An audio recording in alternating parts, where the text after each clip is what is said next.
ជាឈាមស្រស់ចិត្តស្មោះនឹងជាតិផែមរាទុំខ្សែសងខាមិនរអាកោតក្រែ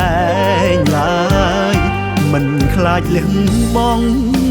ជីវិតជូនជាតិខ្មែរហើយមិនរាថយក្រោយឲ្យខ្មាំងបានចិត្តបំពេញពូជសាសអាក្រក់ចង់លួចឆក់យកទឹកដីពូជសាសចុងរៃមានឈ្មោះថាចោសៀមម៉ែសុំតែសុខតែវាបែរជាបៀតបៀនពូជអាចោ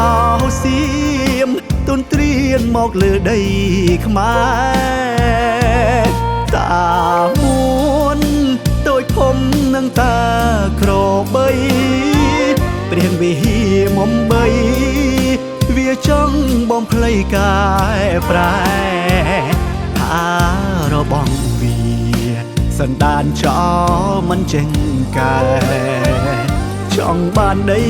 ខ្មែរបងក៏ជំលោះសង្គ្រាមចោប្រវត្តិសាស្ត្របន្តដូនតាកូនចៅអាចោឈាមខ្មៅសាក់ទៅបើសិនឯងហ៊ានជួលមួយវ័យមួយបើឯងជួលមកបំពេញម៉ែរុករួមត្រៀមកុំចាត់ចោលសៀមចង់រៃ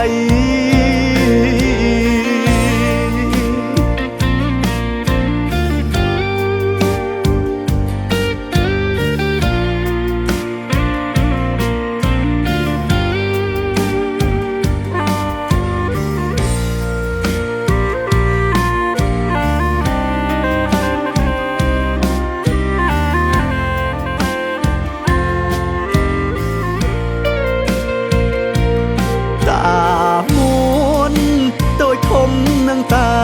ក្របីព្រះវិហារមុំបីវាចង់បំភ្លៃកាយប្រែថារបស់វាសន្តានចោ